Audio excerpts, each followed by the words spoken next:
andai kata ada gitu teteh jadi menjadi seorang moderator di acara seminar kematian, apa yang ingin dikatakan dengan kematian? Moderator di masjid.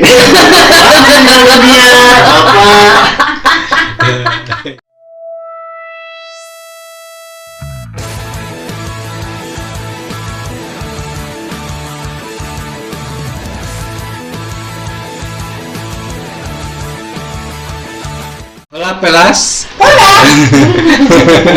Balik lagi di Filosofi Gila. Masih dengan saya Mamat sama abang ini, Bang. Bentar, saya ngerokok dulu. Masih dengan saya Ronald. Hari ini kita kedatangan seorang manusia. Iya sih manusia. Kalau makhluk gaib nggak akan saya undang. Hari ini kita kedatangan seorang penyiar radio di salah satu radio Bandung. Kita punya tema yang dimana temanya itu adalah kehidupan dari sisi lain seorang penyiar radio ya Teh ya. Penyiar radio juga manusia. Ya makanya tadi kan Teteh dari awal udah bilang kedatangan manusia. Kalau gaib agak serem juga ya. Saya nggak akan bisa berinteraksi. Mungkin punya kekuatan lain, baru terbuka sekarang. Selama ini Anda tidak menyadari. Bukan tidak menyadari. Dan buat apa gitu harus ngobrol yang juri? Oh iya juga. Udah kenalin dulu. Nama saya Donna Dameria. Nggak tahu sih, kayaknya nggak terkenal deh, biasa aja. Nggak ada yang paham juga siapa itu Donna gitu. Tapi nama saya Donna, biasa dipanggilnya Donna. Udah, itu aja. Penyiar radio. Pasti terkenal sih kalau enggak juga sih yang mendengarkan radio ya. Oh iya juga sih. Iya betul. Kan terkadang kan gini Teh, orang-orang tuh kan di luar sana itu hanya ya taunya suaranya doang kan. Sekarang wujud aslinya kayak gitu kan. Kalau suara mah istilahnya jika goib deh ya. Jadi maksudnya itu balik lagi ke situ tadi gitu. Jadi tadi kan gitu kita ngangkatnya sisi lain dari kehidupan seorang penyiar radio kayak gitu. Orang pengen nanya gini, untuk Teh Donna sendiri bekerja di dunia radio awal mulanya sudah berapa lama gitu? Kalau kenal sama dunia radio tuh sebenarnya dari zaman sekolah SMP, SMA itu udah pasti dengerin radio ya, apalagi pas mau ujian nasional tuh ya harus begadang. Itu malam-malam pasti ditemeninnya sama radio. Pasti udah akrab sama penyiar radionya tengah malam. Salah satunya yang paling suka saya dengerin itu dulu susahtidur.com Sogi Indra Duaja. Nggak tahu. Sogi. Waktu itu ya, itu selalu nemenin dari pas kalau misalnya udah mulai mau belajar, waktu pas rajin-rajinnya ya. Sekarang kan kesini-kesini udah mulai rada tumpul tanya otak. Tapi waktu pas masih rajin dan waktu masih mau belajar tengah malam buat ujian tuh pasti ditemeninnya sama radio. Terus ada sempet saya tuh termasuk yang kalau misalnya punya keinginan harus dicatat gitu. Dan ternyata kalau misalnya buka-buka lagi catatan yang dulu, salah satunya itu yang ada di list adalah jadi penyiar radio. Padahal dulu cuma kayak iseng aja, pengen apa ya, pengen belajar drum, pengen skydive, pengen jadi penyiar radio gitu. Dan ternyata ya udah terwujud ternyata. Dan itu juga baru terwujudnya pas 2006 waktu itu lagi senang-senangnya lagi dengerin musik jazz waktu itu. Wah berat ya.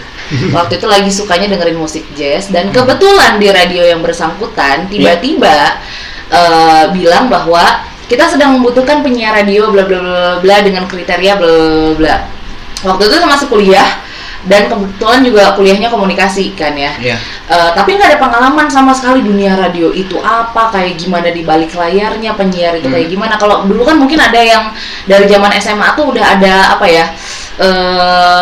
yang anak-anak SMA yang buat intern buat apa sih namanya? Ekskul yang buat masuk ke radio gitu. Nah saya tuh nggak ada sama sekali buat pengalaman kayak gitu. Nah cuma waktu itu mikir ya udahlah cobain aja, ya lolos bagus, kalau misalnya enggak ya udah gitu ya kayak gitu. Nah pas nyobain masukin ternyata entah kenapa ternyata sempat dipanggil. Sama siapa? Sama radio yang bersangkutan waktu itu. Kalau dipanggil yang maha kuasa kan serem ya. Ya makanya saya nanya sama dia benar diperjelas. Nah waktu itu dipanggil sama radio yang bersangkutan. Pas udah dipanggil ngobrol-ngobrol, ada beberapa waktu itu kandidatnya kalau nggak salah mungkin sekitar 3 atau 4 ya. nggak tahu kenapa ya, mungkin ini juga anugerah yang maha kuasa. Emang kebetulan mereka sukanya sama warna suara waktu itu. Jadi pas ajak ngobrol kayak gini biasa ngobrol. Oh ya, kamu ada pengalaman? Enggak Pak, saya ini kuliah apa? Komunikasi. Ngobrol biasa. Oh ya udah, nanti kita kabarin lagi. Ternyata nggak lama, sekitar beberapa minggu dipanggil lagi. Oke, kamu kita panggil buat waktu itu ini dulu, di training dulu. Di training itu ada sekitar 1 bulan, tapi perjanjiannya adalah 1 bulan itu belum pasti lolos ya, karena masih ada seleksi lagi. Apakah nanti bakalan benar-benar diterima di radio ini atau enggak, ya itu gimana nanti. Dan ternyata memang agak susah selama 1 bulan itu, adalah bisa dibilang agak tersiksa, karena nggak ada basic sama sekali kan. Jadi nggak tahu cara baca berita itu kayak gimana sih, cara ngomong di depan mikrofon pas orang jika gelo sih sebenarnya, kayak kita ngomong sendiri gitu. Kalau kita ngejok, ya sendiri sorangan gitu. Kalau misalnya kita lagi bahagia, ya bahagia sendiri. Di otak tuh kadang-kadang mikir, ini ada yang ngedengerin nggak sih? Jadi kayak asa garing. Tapi itu akhirnya balik lagi ke mindset kan. Gitu. Itu yang benar-benar dari senior-senior. Kok kamu bacanya gini sih? Ini kamu terlalu dipaksain. Ini pokoknya itu bisa kayak digenjot untuk jadi penyiar itu. Punten teh, digenjotnya beca. Iya, beca gitu. Ada di Bose waktu itu. Di ospek lah gitu lah. Ada di ospek waktu itu. Kenapa waktu pas interview suara kamu nggak kayak gini gitu intinya. Jadi ketika akhirnya kita berada di dalam tekanan, kita tuh kayak ngerasa seperti dibuat-buat. Tapi ketika udah enjoy, ya kayak ngobrolnya ini, kalau misalnya ngobrol kan ya, ngerti. Dan itu yang dicari. Jadi nggak perlu dibuat-buat. Akhirnya ya udah dari situ, oh ya udah kerasa nih enak, ya udah dari situ lanjut. 2007 waktu. 2007. Soalnya saya tadi rada bingung gitu ya. Teteh tuh SMA belajar ditemaninya radio. Kalau saya mah dulu belajar yang menemani saya itu buku pelajaran sama pensil. Oh iya. Kayak gitu. Makanya saya tadi ingin memotong, cuman lagi enak ngobrol gitu ya. Orang ada absurd gitu, ditemanin sama radio. Berarti nggak belajar itu mah. Emang kayak ya udahlah supaya nggak stres gitu ya. Jadi ditemenin sama radio.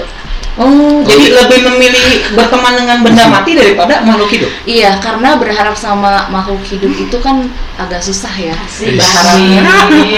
Jangan curhat. Ya Bang, kan kalau dulu mah ya pasti radio ya, belum kayak sekarang. Kalau sekarang kan belajar sambil denger YouTube gitu kan. Oh iya, beda. Oh mungkin beda ya. Saya pengen nanya gini sih ke Teh Dona tuh.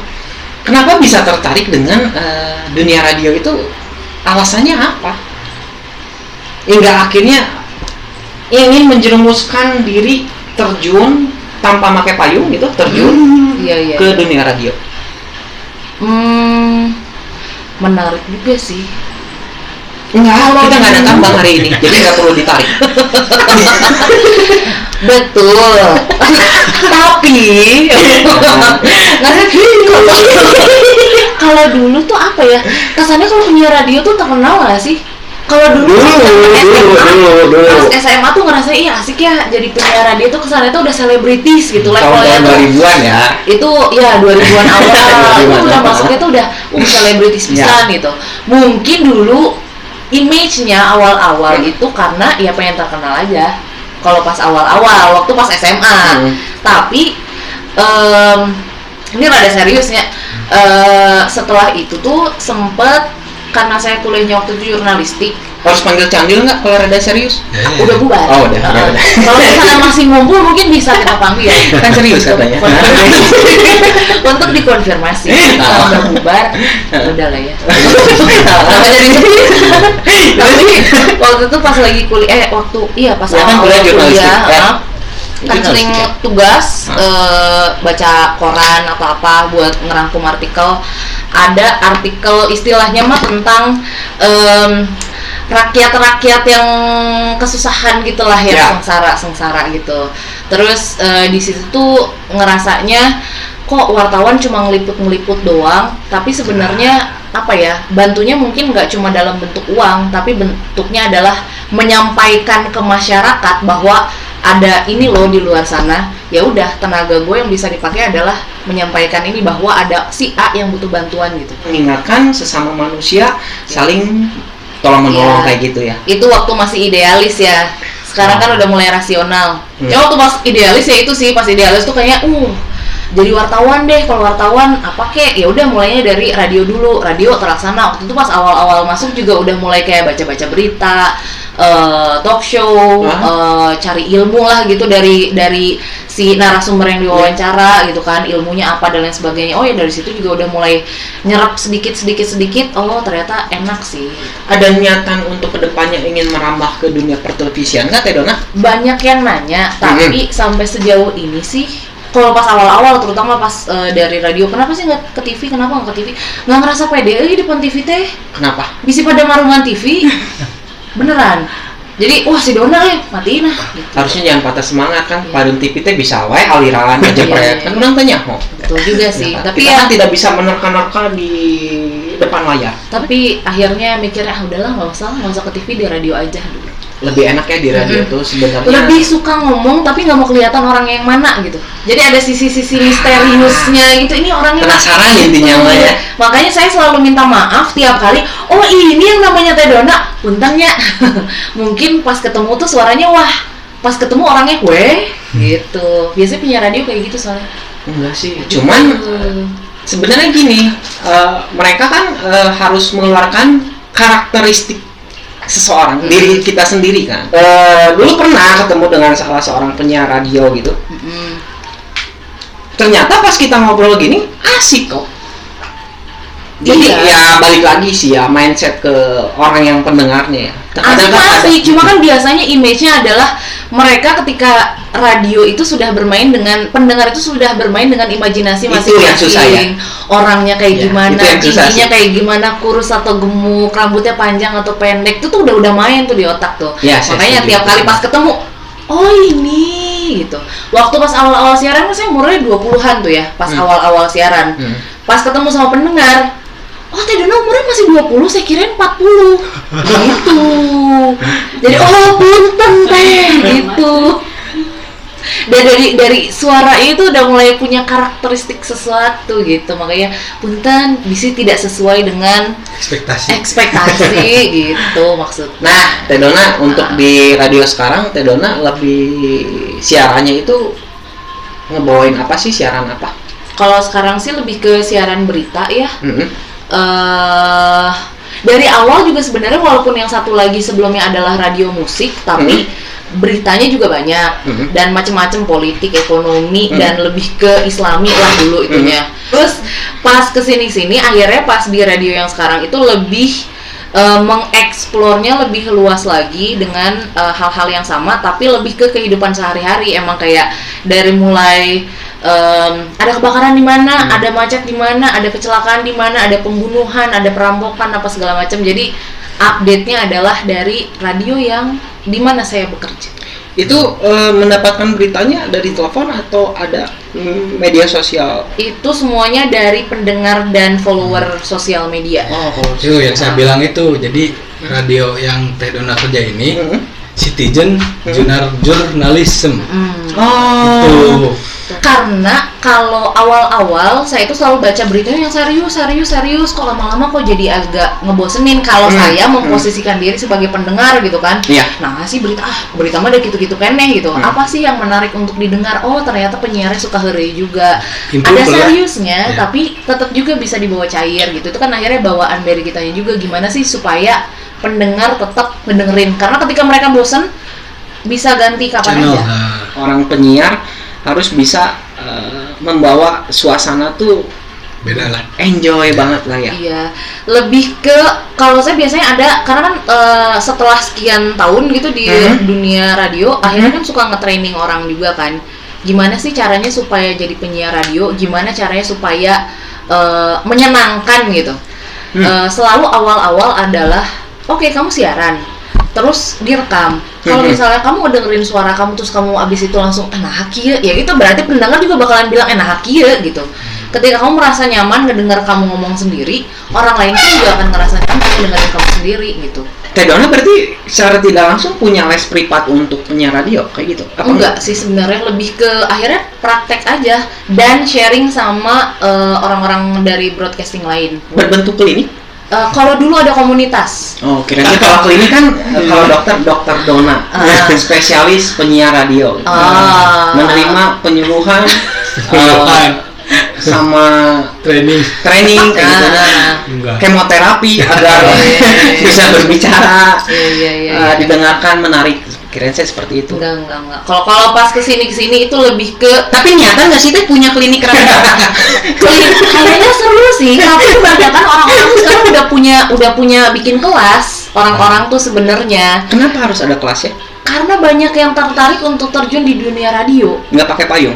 Nggak pakai, gitu. Selain penyiar radio, kegiatannya apa lagi gitu? Selain penyiar radio, masih jual-jual suara juga sih. Kalau penyiar radio tuh kadang-kadang nggak jauh-jauh sama MC, moderator, terus sama jualan suara. Jualan suara teh kadang-kadang kan suka ada yang bikin video butuh apa sih namanya suaranya gitu, yang penjelasannya, narasinya. Nah itu tuh kadang-kadang juga suka diminta, atau misalnya buat iklan, atau misalnya buat apa gitu. PO ya, kayak voice over itu. Jadi sekarang sih paling kegiatannya gitu-gitu aja ya. Cuma sekarang berhubung event lagi susah. Nah, gimana tuh? Nah, iya. Jadi kasih dengan bukan zaman ya. Dengan keadaan pandemi. Gimana tuh teh? Kalau sekarang sih emang jauh lebih sepi dari yang sebelum-sebelumnya. Cuma kalau misalnya yang biasa nge-MC wedding itu masih lancar-lancar aja sih, masih ada itu untuk yang wedding. Cuma kalau saya lebih nyaman untuk acara-acara seminar yang serius, apa misalnya debat dan lain-lain, itu lebih ke arah situ, lebih masuk aja warnanya. Kalau wedding tuh kadang-kadang ngerasanya lebih sakral. Jadi masuk nggak ya sakral? Sebenarnya bisa-bisa aja, dan itu juga sebenarnya dilatih. Cuma dari dalam hati itu mikirnya kayaknya nanti belum masuk deh, belum berani nerima gitu. Walaupun ada beberapa kali gitu. Jadi kayak cobain dan bisa lancar-lancar aja. Tapi lebih masuk dan lebih bisa ngebawain suasananya kalau seminar sama jadi moderator kayak gitu sih. Kalau seminar biasanya terakhir seminar tentang apa tuh? Sama Satgas Pungli. Satgas Satuan Tugas Pungutan Liar. Satgas Pungli. Pokoknya bahas-bahas yang serius-serius gitu lah, yang berkaitan dengan politik, ekonomi, dan yang sosial, lumayan rada yang mungkin orang-orang mikirnya berat, tapi sebenarnya topik mah gitu-gitu aja sih sebenarnya. Iya sih, topiknya mah segitu-gitu aja. Cuman di saat si orang ingin narasumbernya membahasnya terkesan menjadi lebih berat ya. Kesannya gitu, cuma karena mungkin udah terbiasa di radio berita juga kali ya, jadi kan bawahnya udah ke bawah, udah tau lah, oh ini arahnya ini. Kalau misalnya pun mau ajak diskusinya tuh nggak jauh-jauh dari topik A, B, C, jadi ya udah biasa, udah ngalir. Nah kalau wedding, saya masih ngeraba-raba gitu kalau misalnya wedding, jadi lebih ke jadi bukan pengen jadi nggak ditembok juga tapi ya. Merambah tembok aja. Jadi kalau misalnya wedding tuh ada yang memang lebih cocok di wedding. Wedding lebih, maksudnya lebih tenang, maksudnya lebih apa sih itu yang namanya terstruktur lah istilahnya, acara-acaranya kayak gitu. Iya memang, tapi ada di satu sisi tuh ngerasa pernikahan itu sakral gitu. Gimana ya? Orang yang lebih paham, karena kan biasanya kalau wedding itu ada misalnya membawa agama dan juga budaya. Oh iya. Gitu. Sedangkan kalau misalnya seminar dan lain-lain itu lebih ke sesama manusia lah, nggak ya, walaupun ada Tuhannya juga di mana-mana mungkin ya unsurnya ya, tapi lebih ke ya udahlah gitu, ini percakapan sehari-hari. Tapi kalau wedding itu lebih ke bagaimana penghormatan orang tua, budaya ini maknanya apa, dan mulai dari sini ke depannya memaknainya bagaimana dan lain-lain. Jadi lebih merasa lebih ada beban, walaupun sebenarnya kata teman-teman yang emang udah biasa wedding tuh nggak gitu juga Don. Itu juga nanti bakalan akhirnya terbiasa ngebawain dan akhirnya sama seperti event-event yang lain gitu. Tapi sekarang lebih akhirnya ya udah seminar, atau kalau mau yang fun, acara musik, acara ulang tahun yang tidak terlalu ada unsur agama dan budaya deh, intinya kayak gitu. Karena dua hal itu tuh lebih harus pakai hati lah kalau kata saya ya. Gitu sih. Sekarang paling ya udah jualan suara, sama lebih banyak yang event online. Untungnya sekarang juga udah lumayan kan ya, ada kayak misalnya pakai Zoom seminar pakai Zoom gitu. Tapi jualan suara sehari nyediain suara berapa? stoknya gimana gitu? Kiloan ya? Di kilo, biasanya di kilo. Per kilonya berapa ada? Selain jadi MC kan, ini jualan suara juga. Ada nggak keinginan gitu merambah ke dunia tarik suara gitu? Waduh. Nyanyi, singer ya bang?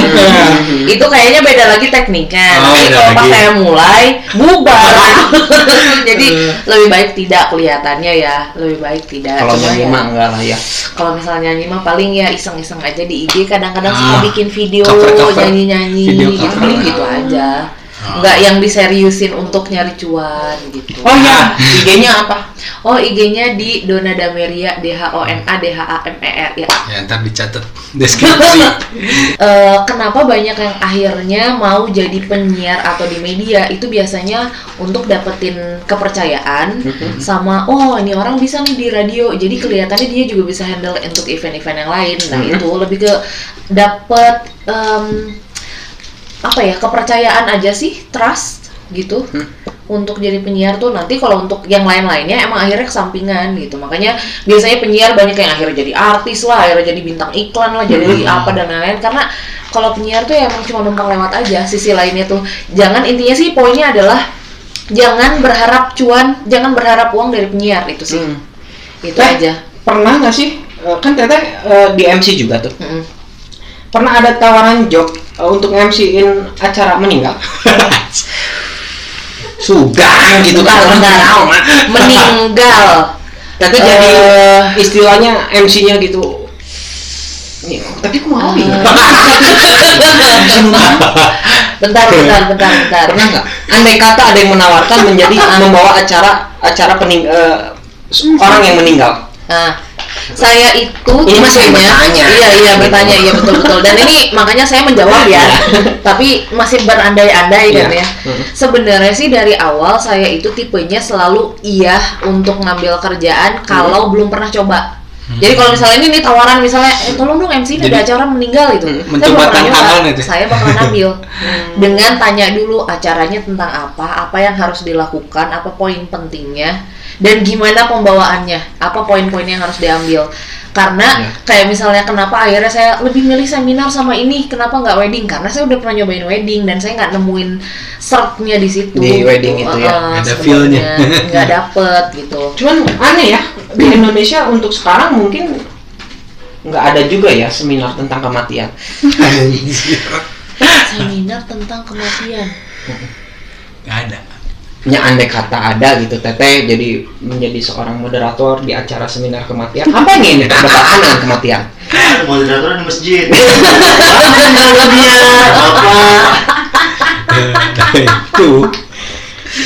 Itu jawabannya jadi tukang pengumuman ya kalau gitu ya. Iya, moderator. Iya juga sih.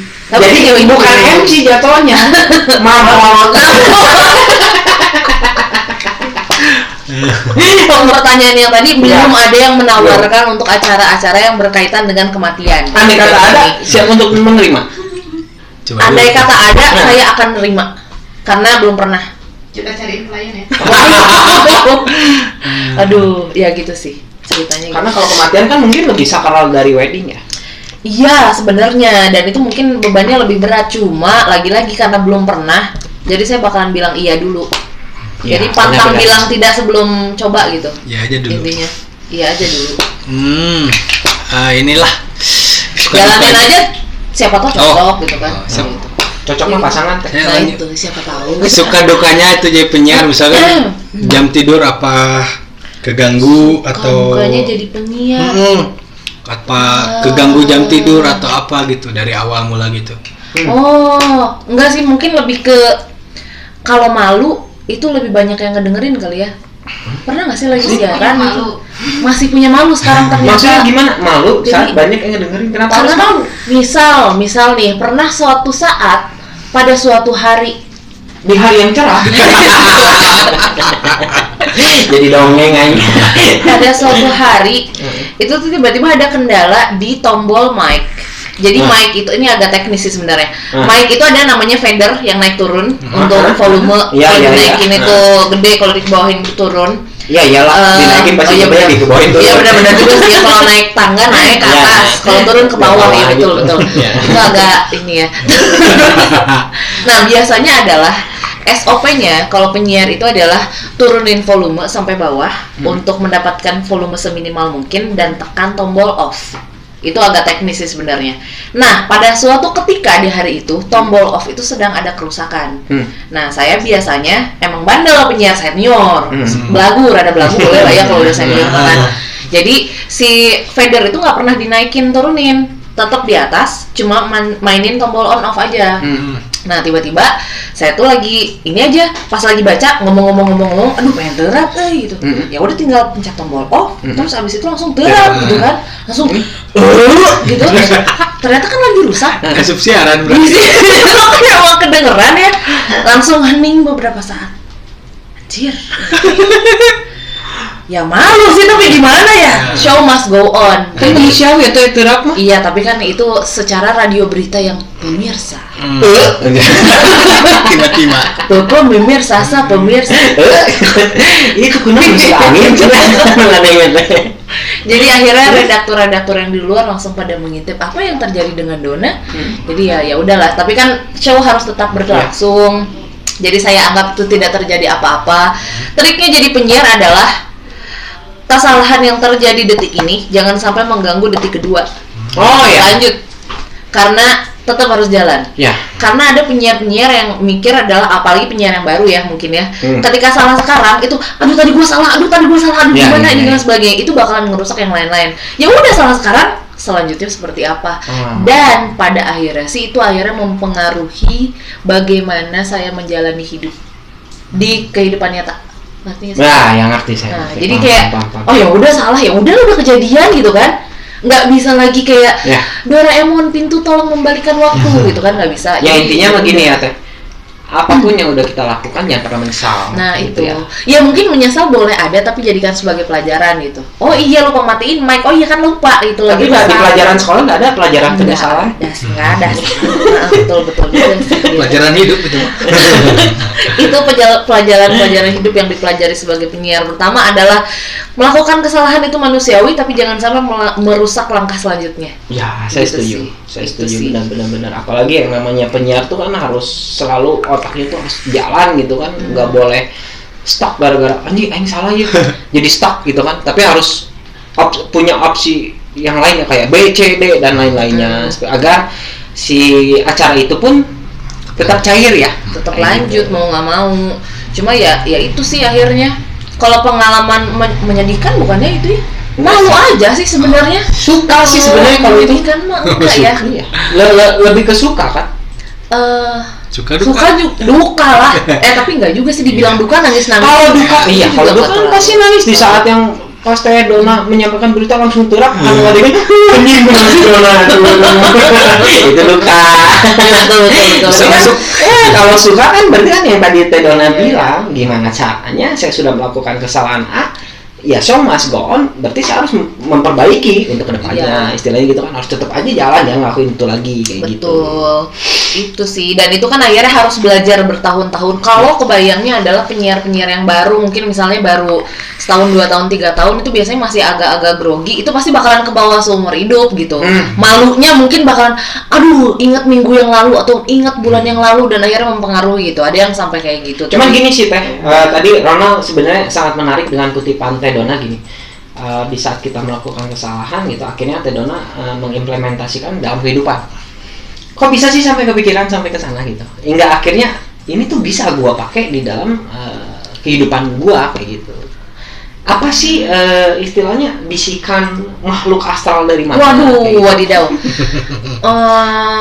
Bisa karena terbiasa kali ya. Karena akhirnya mau nggak mau ketika walaupun awal-awal mikir pas siaran itu kan benar-benar studio sendiri, cuma saya headset mikrofon, udah gitu. Nggak kelihatan apakah ada yang dengerin atau enggak, berapa banyak yang ngedengerin atau enggak. Baru tahu kita ngedengerin itu biasanya adalah kalau misalnya ada yang ikut interaksi. Saya lagi ngedengerin, Teh, saya lagi nyimak nih di radio, sekalian dong mau bagi-bagi informasi gini nih gitu. Atau misalnya pas kita lagi ngelakuin kesalahan, teh kayaknya nggak gitu deh, teteh bilangnya gini, mestinya kayak gini gitu.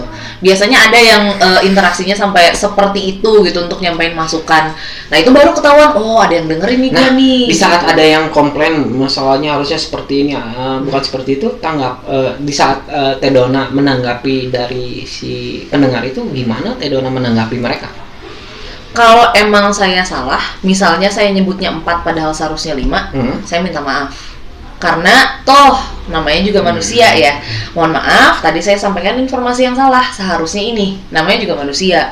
Tapi kalau ternyata dari perspektif yang kita ngerasa bahwa, bukan kita ngerasa ya, karena kan kalau di radio berita mah harus faktanya, cari penjelasan yang lebih masuk untuk diterima sama mereka. Lebih logis karena ada yang enggak gitu deh teh, kalau saya kan gini nih. Oh kalau saya sih berdasarkan fakta A adalah begini, B-nya bilang begini juga, C bilangnya begitu, 3 fakta nih udah berturut-turut ya, berarti ya faktanya begitu gitu. Gitu, jadi nggak bisa asal nyeblak, walaupun itulah bedanya bukan media kayak TV, radio, koran, dan lain-lain yang ada dalam tanda kutipnya adalah berdasarkan hukum, dengan mungkin misalnya podcast, YouTube, serah di mana-mana nih. Kalau misalnya kita ngomong, oh anjir mana ya, bla bla bla, anjing mana gitu, ngomong kasar nggak masalah gitu, karena memang ya itu mah kan orang juga selektif. Tapi kalau misalnya di media harus dijaga nih kata-katanya gitu. Kata-kata kasar kayak gitu tuh ya.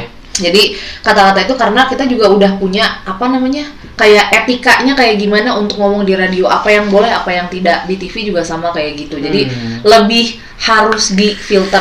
Kalau channel sendiri mah ya kalau misalnya lu suka mah ya udah gitu, kalau misalnya bodo amat gitu kan. Gas gitu kan. Lebih ke itu latihan untuk memfilter apakah ini kata-katanya masih atau bisa diterima atau enggak gitu aja. Sama seperti kapan ya? Kayak misalnya saya pernah bilang, iya di kelurahan Anu RW sekian mestinya. Saya bilangnya di kelurahan Anu RW sekian gitu. Itu gimana? Kan agak susah ya itu untuk, ya anggap aja udah lewat, mudah-mudahan nggak ada yang dengar. Mudah-mudahan. Sebenarnya bisa melakukan pembelaan. Di kamus bahasa Inggris, ewek adalah kambing betina. Emang iya? Iya, serius. Searching aja. Asli. Ewek itu kambing betina. Dan kenapa orang tidak pernah banyak yang komplain dengan bahasa momok? Momok yang menakutkan. Momok. Padahal kan momok menyenangkan. Ewe meaning. Iya, kambing betina loh itu, ewe. Female of sheep, especially in the nature. Kambing betina.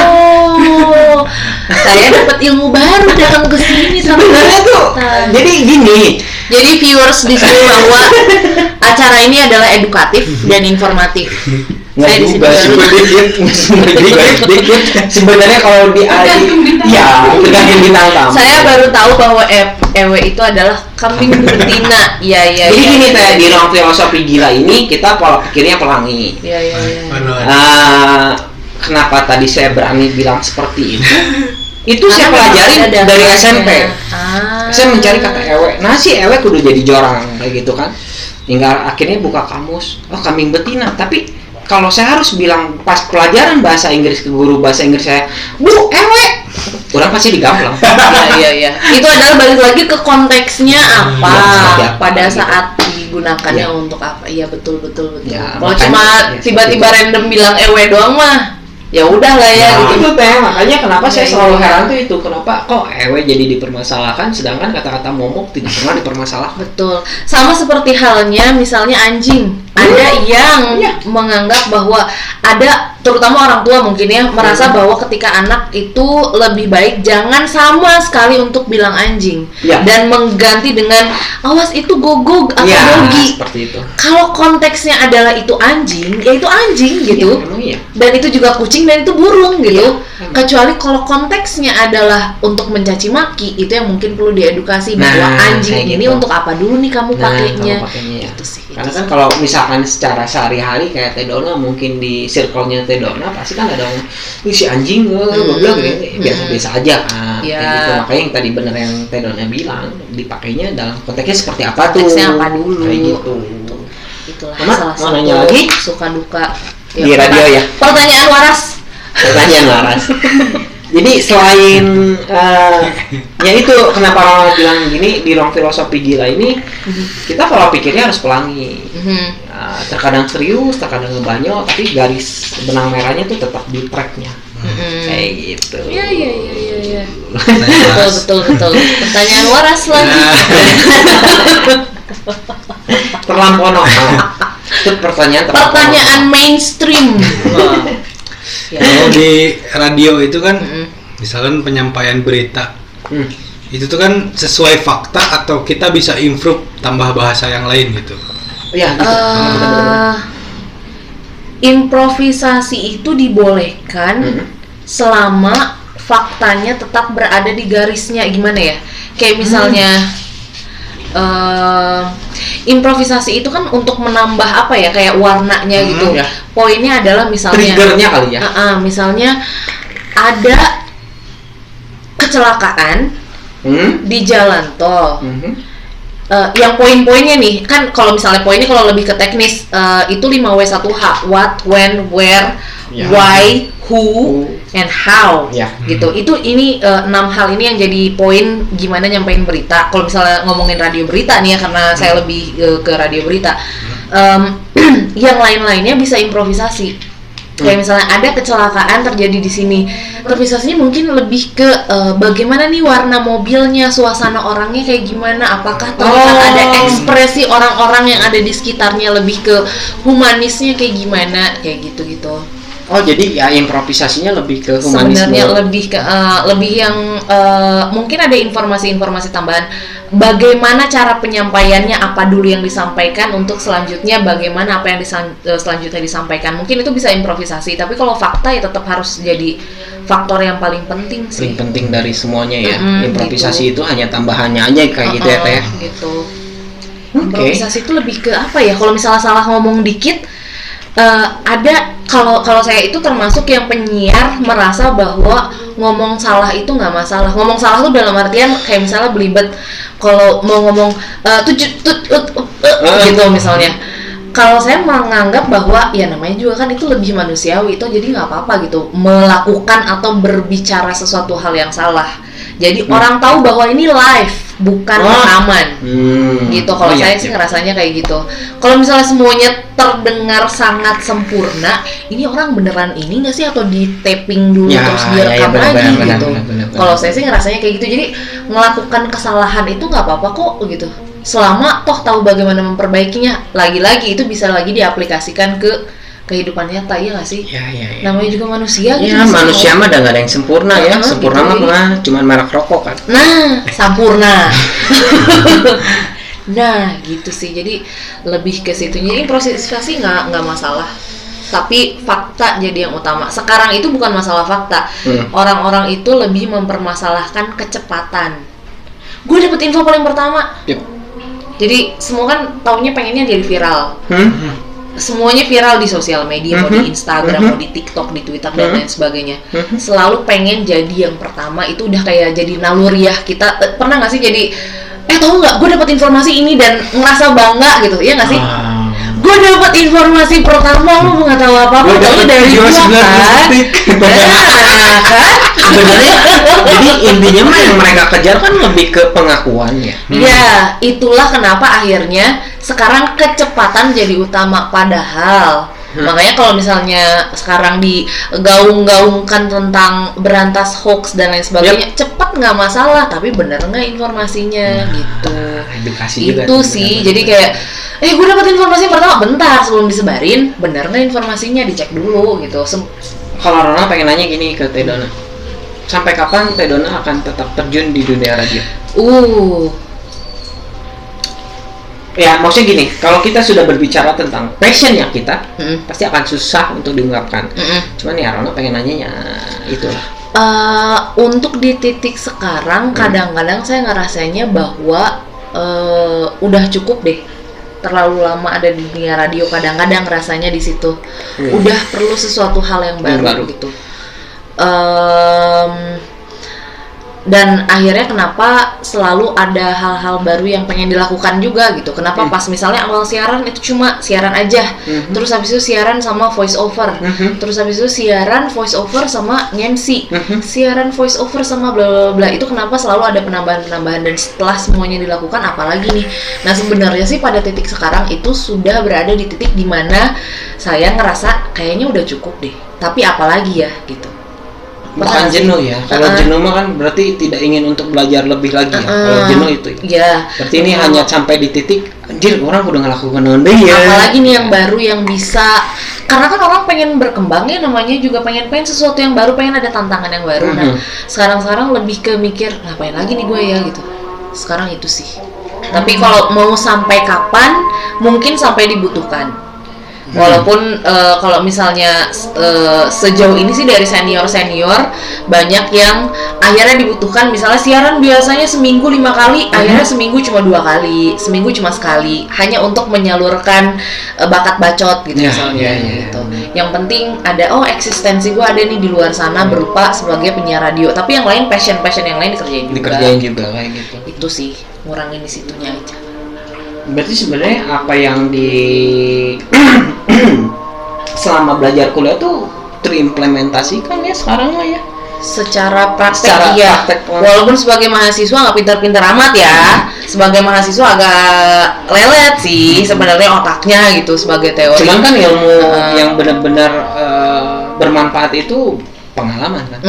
Pada akhirnya lebih inget waktu dapat teorinya kayak gini, prakteknya kayak gini ternyata. Lebih ke itu, karena banyak hal yang akhirnya kerasanya lebih pada saat praktek. Ya, terkadang teori itu jadi bertolak belakang di saat kita praktek ya kan. Iya gitu, pasti kayak gini, ya udah. Jadi banyak hal yang akhirnya baru tahu pertama kali itu adalah pada saat di radio gitu. Apakah misalnya bagaimana mengatasi ketegangan ketika wawancara orang, karena kan saya banyaknya ketemu sama wawancara sama orang yang misalnya baru pertama kali ketemu gitu. Dan mungkin kalau tadi sempat bercanda, gue orangnya pemalu kan. Jujur sebenarnya emang pemalu, tapi ada di satu sisi ngerasa bahwa kan ada tuh permasalahan saya pemalu, tapi pengen jadi penyiar, saya pemalu, tapi kayak gini. Pemalu itu ya itu sifat awal mungkin, tapi bukan berarti nggak bisa berubah. Semua orang itu bisa berubah. Tips juga tuh sebenarnya. Semua orang bisa berubah asalkan mau latihan gitu. Karena saya juga orangnya tipenya adalah kalau misalnya ketemu orang baru nih, anggaplah misalnya bertahun-tahun yang lalu sebelum jadi penyiar, nggak mungkin ngobrol berdua kayak gini. Baru ketemu terus ngobrol cair gitu nggak ada. Dah diem ya, jadi kaku.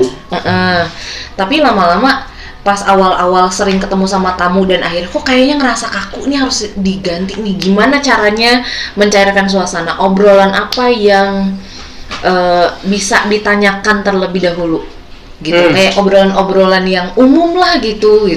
Dan orang itu tipsnya, orang itu suka ditanya ya. Ketika nggak tahu mau ngomong apa, tanya aja apapun. Lancar kayak gitu boleh. Udah boker belum hari ini? Kayak gitu gimana? Bisa. Bisa. Itu kan kayak orang absurd. Itu kan maksudnya apakah nanti reaksinya itu sesuai atau tidak, itu kan gimana nanti. Tapi orang itu pada dasarnya suka ditanya gitu. Kalau bingung mau memulai percakapan, mulailah dengan pertanyaan. Iya tuh. Kalau nggak ada pertanyaan nggak ada percakapan deh. Iya gitu. Kadang-kadang orang suka bingung mau ngomong apa gitu. Halo, nama saya ini. Gitu. Udah klik gitu.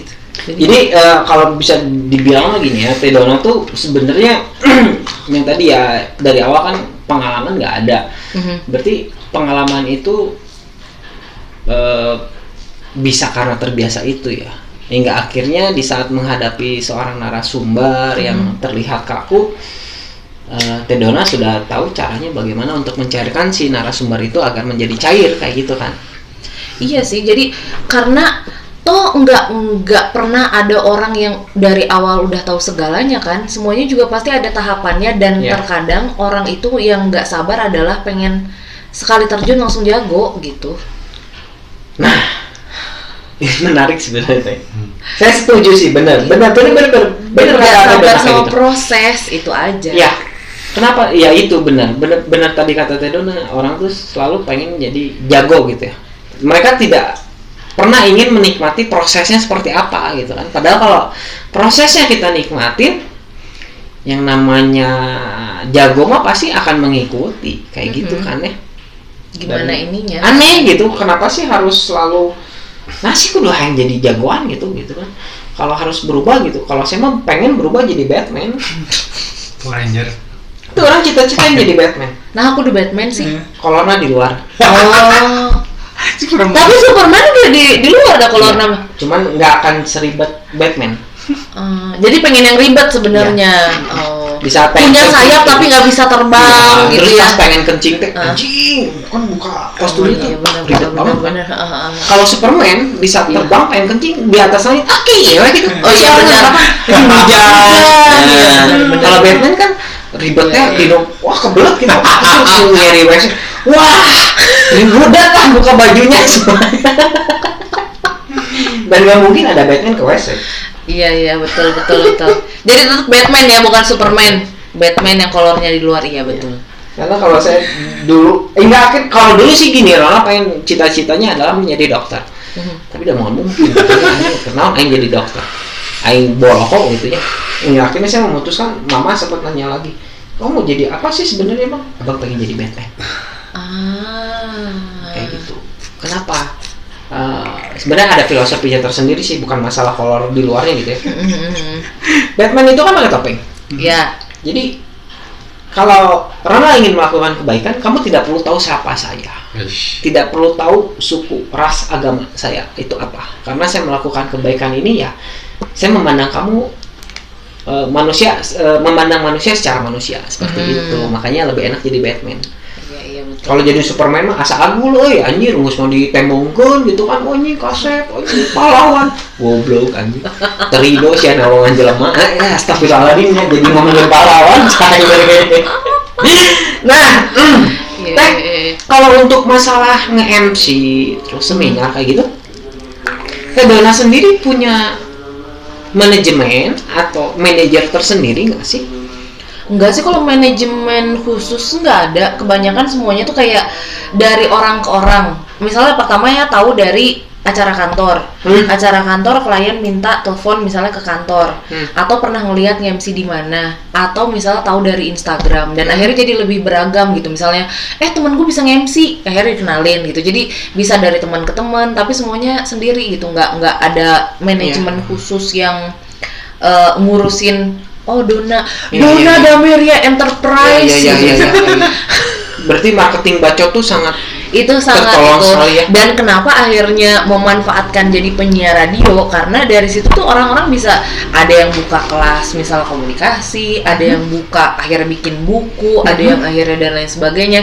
Itu semuanya dari awal mungkin jadi penyiar radio doang, tapi itu tuh kayak pintu yang ngebuka untuk ke gerbang-gerbang yang lain gitu sebenarnya. Jadi kalau misalnya mau jadi penyiar radio, kalau mau jadi penyiar radio, ya udah jadi penyiar aja.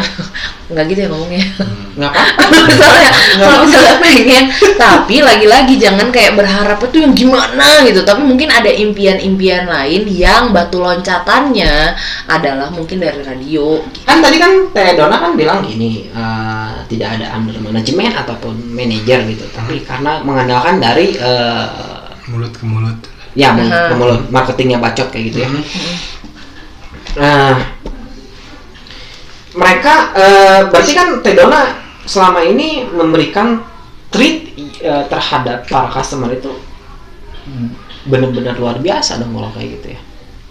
Diusahakan iya karena sekalinya misalnya kenapa akhirnya di setiap pekerjaan itu harus memberikan yang terbaik adalah kita nggak tahu calon klien mana yang lagi nonton. Pernah bertemu dengan klien yang menyebalkan nggak sih? Yang menyebalkan pasti pernah ya. Pasti pernah. Tapi tetap harus disampaikan bahwa mungkin Anda tamu, tapi yang tahu hal teknis di sini adalah saya gitu. Ya, jadi setuju itu. Walaupun klien adalah raja, you still have to know who's the boss gitu. Ya, yang tahu situasinya di sini saya gitu. Jadi ya harus dikasih tahu itu aja, tapi tetap dengan bahasa yang santun ya, tetap dengan bahasa yang bahwa punten itu selalu pasti ada, mohon maaf ini ada ini saya harus mencoba begini. Tapi kalau ternyata waktu itu masih tetap ngeyel, ya udah ikutin aja. Cuma setelah itu saya bilang sama yang marketing, saya nggak mau klien ini lagi, udah. Dan abis itu nggak pernah saya dikasih klien lagi. Nah, gini kan, saya bukan membicarakan masalah genre gitu ya. Kan teteh wanita gitu. Di saat siaran gitu kan, yang namanya wanita itu kan pasti ada namanya PMS, pasti moodnya selalu jelek. Di saat teteh mengalami situasi seperti PMS gitu, terus ada siaran, baik itu siaran, baik itu nge-MC-in, terus ada bintang tamu yang datang ke radio teteh, terus di saat seminar, cara untuk ngatur mood Teh Dona itu gimana? Acting? Mungkin karena sudah terbiasa. Karena pernah waktu itu sempat ada masalah gede dan anggaplah misalnya 15 menit sebelum on air saya nangis. Tapi gimana caranya pas saatnya on 0000 pas saya harus on air, itu semua udah beres, nggak mau tahu.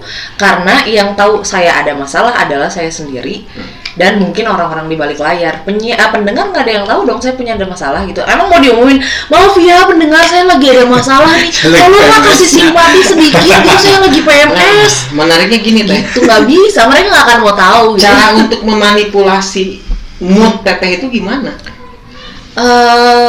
Latihan kali ya. Sedangkan kan punten dipotong, yang namanya wanita itu kan lebih sensitif dari seorang pria, apalagi di saat PMS ya. Kalau kita ya kebanyakan mungkin di luar sana gitu ya, ya mungkin untuk Teh Dona sendiri kan bisa memanipulasi mood itu gitu kan. Caranya seperti apa sih hingga akhirnya si mood itu bisa Teh Dona manipulasi untuk menimbulkan rasa suatu kebahagiaan lah, padahal hati Teh Dona lagi resah, gundah gulana kayak gitu. Kalau gundah, sedih, galau dan lain sebagainya nggak bisa hilang dalam hitungan detik ya, itu bakalan ada, tapi bisa ditekan. Ditekannya adalah setiap orang punya caranya masing-masing. Kalau saya itu biasanya tergantung dengan lingkungan yang ada di sekitar. Jadi kalau misalnya pas mau mulai ternyata ada sesuatu hal yang mengganggu, selalu dijelas beberapa kali kalau misalnya ngomong, penyiar tuh kerennya gini. Selalu dijelasin bahwa penyiar itu bukan one man show yang kayak cuma gua sendiri yang paling oke. Di belakang layar tuh masih ada yang lain, ada produser, ada redaktur, ada reporter. Balik lagi nih, hadir tips di saat seorang penyiar radio menghadapi PMS yang dimana moodnya itu gitu ya, terombang-ambing kayak gitu. Ada nggak sih yang pengen Teh Dona sampein seperti apa sih untuk mengendalikan agar mood kita itu bisa tetap profesional? Sebenarnya kalau misalnya nggak cuma cewek aja gitu ya, cowok pun kan kadang-kadang punya masalah di luar yang seharusnya jangan dibawa ke dalam gitu pas mau kerja, dan itu sebenarnya lagi-lagi berlaku dimanapun. Kayak misalnya ada masalah di kantor, ya jangan dibawa pulang ke rumah. Ada masalah di rumah, jangan dibawa ke kantor gitu kan. Jadi ketika mau marah, sasarannya tepat gitu. Siapa kita marahnya sama siapa? Jangan sampai kita marah sama bos yang kena istri misalnya gitu kan. Jangan sampai kita lagi berantem sama istri terus habis itu kerjanya lagi berantakan. Maksudnya itu balik lagi kayak itu bakalan bisa kalau latihan. Tapi yang paling tahu itu adalah gimana caranya kita bisa ngatasin kita lagi bad mood adalah kita sendiri. Apakah misalnya mood boosternya adalah misalnya dari minuman kopi misalnya, atau misalnya dari makanan, atau misalnya dari temen hangout, kan itu cuma kita sendiri yang tahu gitu kan. Harus gimana caranya memperbaiki mood. Kalau saya mah biasanya kalau udah ketemu sama teman-teman dan cerita dan orang-orang lain itu memang lagi moodnya lagi bagus, bakalan ke bawah sendiri biasanya kayak gitu kalau saya mah. Karena kalau misalnya orang lagi baik, lagi bagus gitu ketawa-ketawa, ya bakalan ikutan juga, ngerei we gitu biasa gitu. Jadi selalu bakalan bilang puntennya gue tuh lagi ini, misalnya tadi malam kayaknya gue kurang tidur deh, tolonglah disuplai dengan hal-hal yang baik. Jadi selalu minta tolong ke orang lain, jangan malu untuk minta tolong, karena minta tolong tuh bukan berarti lemah gitu. Ya, saya setuju Teh. Jadi kayak minta tolong tuh kayak ya ayolah kita bekerja sama gitu. Itu kan kayak ini adalah teamwork. Yang namanya teamwork itu nggak cuma bisa kerja sendiri, penyiar tuh nggak sendiri gitu. Ya. Selalu ada orang-orang di balik layar yang bakalan kita bantuin gitu. Jangan berasa bahwa penyiar gaya banget ya, pasti lu bakalan hebat dan lain sebagainya. Enggak, kita tuh bisa itu terlihat hebat di depan karena ada yang support di belakang. Ya. Itu sih sebenarnya. Benar. Jadi gimana caranya ngatasin mood? Kalau saya, teman-teman, untuk penyiar yang lain atau calon penyiar yang lain, carilah mood boosternya masing-masing gitu. Karena yang tahu kita adalah kita sendiri. Gitu aja sih. Gini, kalau di ruang filosofi gila ini dari apa yang kita diskusikan pasti akan ada kesimpulan. Saya nggak akan bilangnya petuah, tapi kesimpulan. Ada nggak sih yang pengen Teh Donna sampaikan bagi untuk penyiar muda ataupun yang mau terjun di dunia penyiaran kayak gitu Teh? Just do it. Yap. Itu apa sih, Nike ya? Ya. Maksudnya kalau bahasa Indonesianya hanya uang. Oh iya betul, just do it. Iya betul, just do it. Betul juga sih. Nggak kepikiran ke sana ya. Biarkan saya punya pikiran seperti itu. Tapi maksudnya kalau misalnya memang punya sesuatu, ya udah lakuin aja gitu. Apakah misalnya kok gue kepikiran pengen jadi penyiar udah bertahun-tahun, tetap kepikiran, ya mungkin emang jalannya cobain aja dulu. Kalau nggak dicobain siapa tahu kita penasaran misalnya. Ya udah cobain aja dulu, apakah nanti pada akhirnya itu adalah jalannya atau enggak, kan kita bakalan tahu setelah dijalanin gitu. Gitu. Terus kalau beberapa hal yang akhirnya berlaku pada saat di dunia penyiaran dan bisa diterapkan di dunia nyata adalah show must go on gitu. Apapun yang terjadi hari ini, jangan itu jadi masalah untuk langkah kamu ke depannya gitu. Kalau masalah kesalahan ya kita pasti bakalan, tiap manusia mah gak ada yang sempurna ya gitu. Pasti ada kesalahan, ya udah jalanin aja gitu. Pasti bakalan ada jalannya dan pelan-pelan sambil belajar memperbaiki gitu. Jadi kalau misalnya mau nyoba jadi penyiar, mangga silahkan dicoba. Pesan saya, jangan harapkan uang karena cari di tempat yang lain. Udah itu aja. Aku boleh nggak sih jadi penyiar ya? Boleh aja, kenapa tidak? Kenapa tidak? Semua bisa mencoba. Saya coba nanti. Karena satu hal yang menarik dari penyiar adalah penyiar itu backgroundnya bisa macam-macam. Mau dari ekonom, mau pendidikan, mau perawat, mau apapun itu. Latar belakang saya orang gila. Tidak ada hal yang tidak menarik untuk diangkat di sebuah dunia penyiaran. Kalau misalnya merasa kayaknya penyiar harus suaranya bagus deh. Kalau cempreng nggak bisa. Pernah dengar Nikta Gina dan Desta? Ya. Cemprengnya parah banget. Tapi mereka punya fans yang loyal. Itu jadi bentuk suara mungkin mempengaruhi. Tapi cari tempat yang tepat gitu. Ketika bekerja di radio yang tepat dan itu adalah tempatnya, ya itu bakalan ada gitu. Jangan berhenti nyoba lah intinya. Mama gitu. Dari saya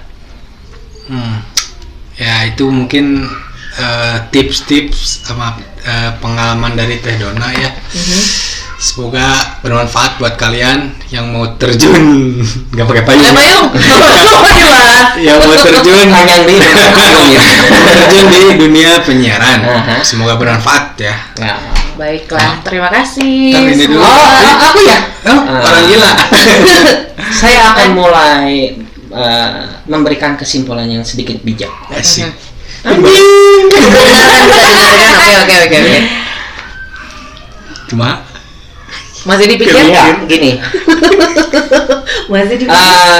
Apapun yang ingin kalian raihlah dengan sekuat tenaga. Karena bahagianya kalian itu karena kalian sendiri, bukan orang lain. Jadi di saat kalian ingin bahagialah karena diri sendiri, bukan dari pengaruh orang lain. Itu sih yang bisa saya simpulkan. Oke, sebelum penutup, tetap bersyukur dengan apa yang kita punya. Jagalah ususmu supaya E-nya tetap lancar. Dan quote filosofi. Sebelum quote filosofi gila, saya lupa. Apa, Mat? Abang dulu, saya dulu. Saya dulu aja. Masuk. Ambil positifnya. Nah, kalau negatifnya ya kunyah aja dulu lah. Kalau enak Ditelan kalau nggak enak muntahin. Dan buat filosofi gila, Tetaplah gila. dan jagalah kewarasan. Sampai jumpa. Bye bye. Sampurasun.